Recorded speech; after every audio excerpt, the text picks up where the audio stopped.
Every guy dreams of having his own man cave, and every car guy has a vision of their dream garage. But why settle for one when you can have both? In this video, I'm going to show you how we transformed this abandoned 500 square foot garage into the perfect hybrid of style, function, and personality. Welcome to the On Deck Dream Garage Build.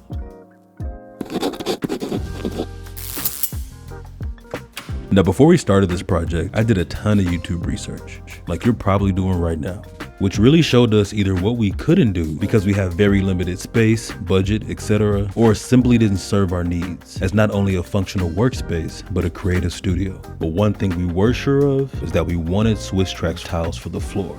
And the brand doesn't matter as much as the fact that these change the space completely from both a functional and aesthetic standpoint. And that's when we stumbled across their 3D garage floor designer. And this is free to use on their website, by the way, and really went a long way for helping us build a clear overall vision.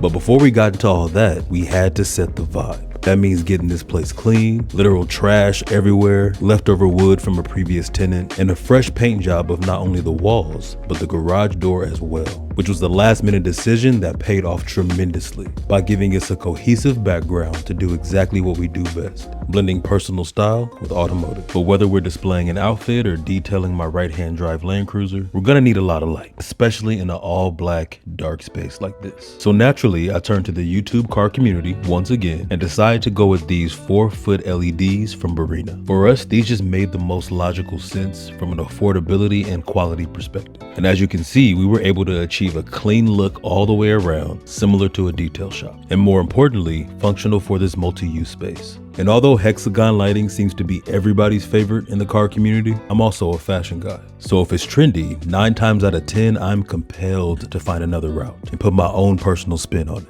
And after hours and hours of searching, we finally stumbled across these overhead pool table lights. Simple, clean, non-distracting, and they ended up being the perfect dimensions to fit 2.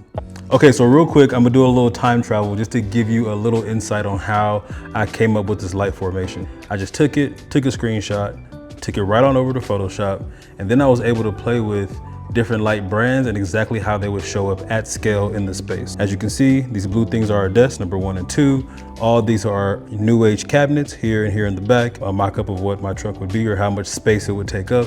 And then we have the lights we have in here. Currently, this wasn't always the final design. We almost did a big giant rectangle, 4 squares. This was a much simpler job and just was thicker and brighter and just let out better light in my opinion. And I was excited. I finally found what I needed, except we had one huge problem. Since our garage door is a counterweight type, when opening, the entire ceiling needs to be fully unobstructed, which means we couldn't hang the lights directly from above like we wanted to. So the same guys that installed our wall lights thought of the perfect solution. They used steel cables to suspend the lights just below the garage door clearance line, but high enough for my cruiser to fit. So I'm about to open this garage door. I want y'all to just keep your eyes on this wire right here, just so you can see how tight that clearance is.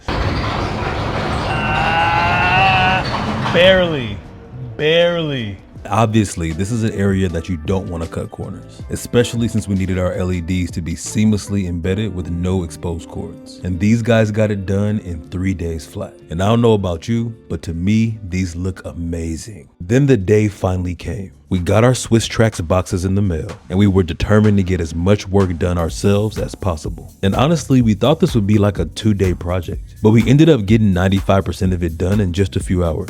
And the rubber mallets came in clutch so we wouldn't have to keep standing up and stepping on them every time we put a tile down. And if you notice, we started from the front of the garage to the back, just to make sure we had enough clearance for when the door closes. So we had that part figured out, but we had to call on our local handyman to come fill in the gap, because he had the power tools to custom cut each tile perfectly, creating a seamless edge-to-edge situation. And a buddy of mine who has a detail shop told me that his tiles tend to shift around. So to solve that, we had him screw down the front edges into the concrete. And I know it's a bit overkill to some, but I just like to be thorough and do it right the first time. And as you can see, he did excellent work, well worth the investment. Then for the final touches, we had to paint the exposed concrete within the garage where we intentionally left that gap. And of course, black out the silver screws for a perfect unified look. Now let's get into a key component of any garage build, one of the most important parts, and that would be all of our shelving and storage from New Age. This is a pretty small space, about 500 square feet, but we do have the advantage of 20-foot ceilings. We have their wall-mounted shelves here. As you know, we also make clothing and accessories. I'm a designer. This is great for holding stock and keeping it out of my home garage because that was getting kind of out of hand. And we don't hold a ton of stock. As you can see, it's not like a huge warehouse, but it's just enough for our limited drops that we put out. So yeah, it just serves a lot of purposes for packing, shipping, all the things we need, as well as obviously car parts and stuff like that. Perfect solution. And speaking of solutions, we specifically went with the Bold series. It's a little bit smaller, not the most premium that they offer, but it's the perfect size for this smaller space. And ironically, the first time I saw New Age, it was a video with Shaq. You know, he has like a 10-car garage, something crazy. And it was wall to wall, full New Age set. And I was like, that might be a little too big for what we want, but they do accommodate smaller spaces. So in case you're wondering, there you go. And for the locker, we specifically went with the 36-inch height, as I told you before,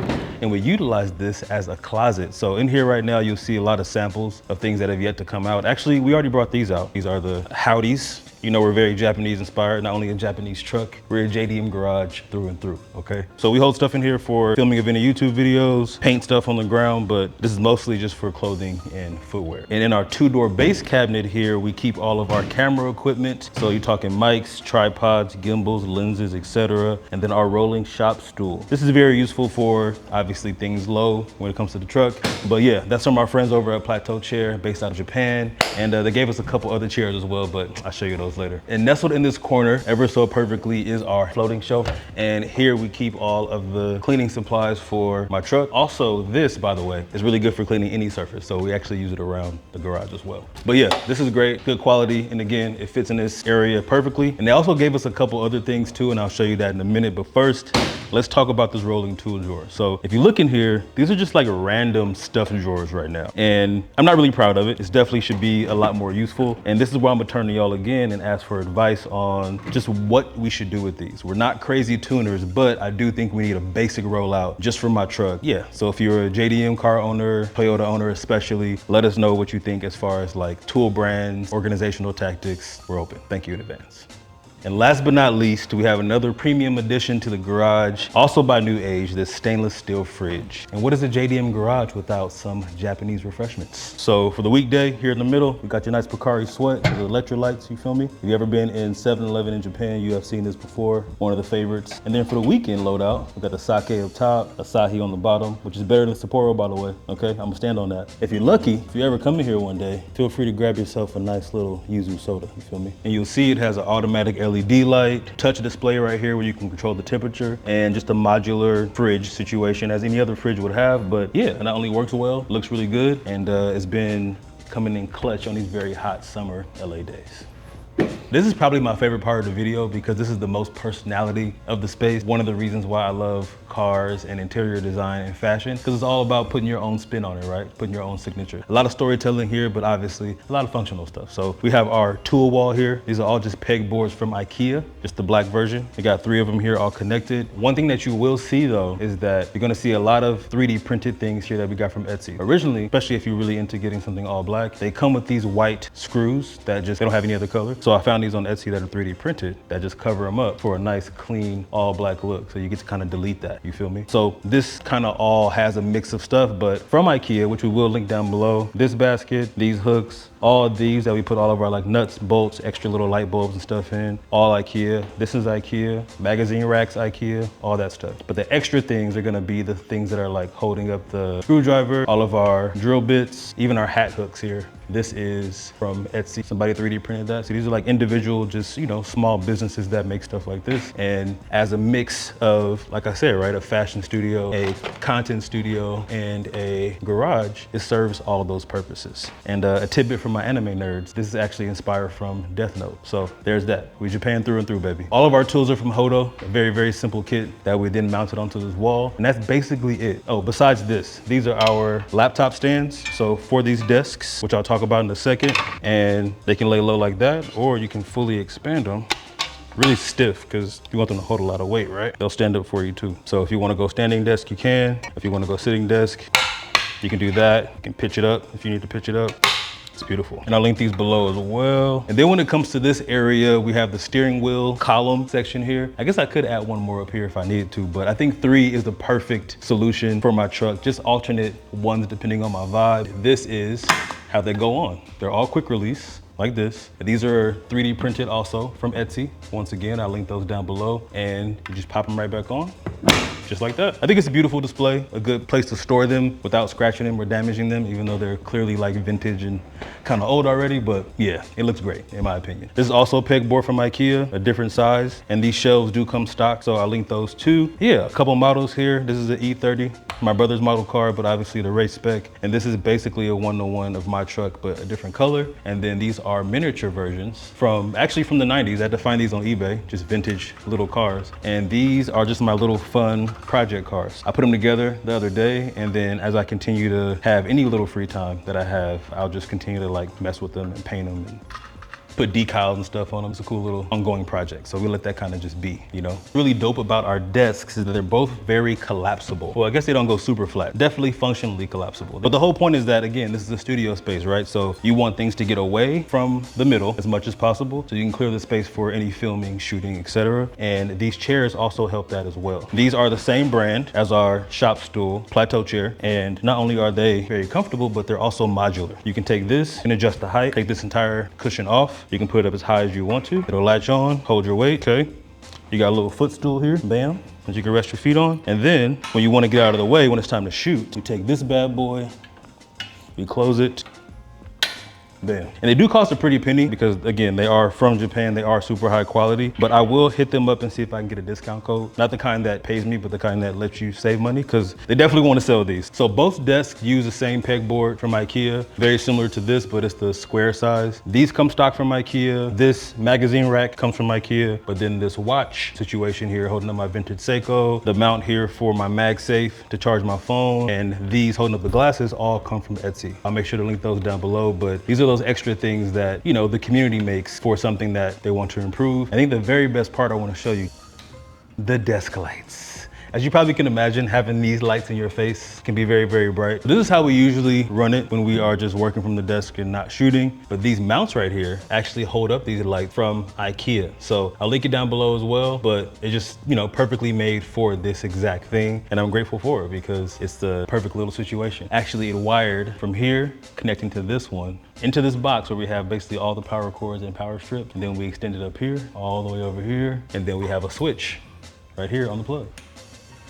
Kind of cool. But yeah, just an efficient way to be able to provide us some better lighting that isn't gonna blind us. A lot of research, a lot of trial and error, but I'm proud we got it done. I think it looks really, really good. The perfect balance of personality and also function. If you want specifics on like every single thing we have in here, because you know it's a lot, I will be doing a garage tour video very soon. So any questions you have about anything, anime figures, cars, you know, little doodads and knickknacks, just let me know. I'll make sure to include them. Now, one thing that I feel like really brings a lot of life to this space are these huge pieces of wall art we have. And these actually came from brochures and I think maybe even manuals from the 90s and 80s. A little Photoshop to get everything to fit perfectly, but yeah, these are just frames from IKEA. Very, very simple. And we got a local place to print these out. And I think they just look beautiful. These feel like movie posters to me. And then if you turn over here, you get all the inside stuff. So you have accessories that don't exist anymore that I can obsess over. The original photos. I mean, these were very limited technology times and they were able to pull off these sick diagrams and perfect angles. And I don't know, they just don't shoot stuff like this anymore, nor do they make cars like this anymore. Just an appreciation, almost like a shrine to the 70 series Land Cruiser. And I cannot forget to mention the Nobori flags, or the American pronunciation, Nobori flags. Oh! That's what I run on my truck currently. So, you know, Team Toyo all day. And then we have Toyota here, the vintage one. Again, just paying homage to traditional JDM garages in Japan. They like to, you know, hang these. Then we have our custom one over here, On Deck Off-Road Racing. And that's a little preview of a collection that is coming out very soon. Can't tell you too much about it yet, but there goes that. Oh, and then this is my little filming mirror. So I'll explain it and I'll show you this in a minute. Usually we film right here against the garage when we shoot our YouTube videos. You'll notice it'll be the garage behind me, the truck right here, and this little mirror on the side allows me to come over here, sneak behind the truck. I'm sneaking. I got this little button on here that'll give me some LED action, okay? You can change the temperature if you want to, but I just go with the bright white and I can see myself in the reflection, make sure I'm not too crazy looking, you know, and then go do my job. You feel me? Yeah, it does exactly what it's supposed to do. So yeah, it's just a good mix of function, fashion, style, versatility, and that is the full garage build. So thank y'all for watching. And again, you got a garage tour coming with details on every single thing. There's a lot in here to show you, a lot of lore, a lot of backstory. So that's it. Peace. Check up on it. Check up on it. I'ma let you work up on it. Ladies, let them check up on it. Check up on it. Check up on it. I'ma let you work up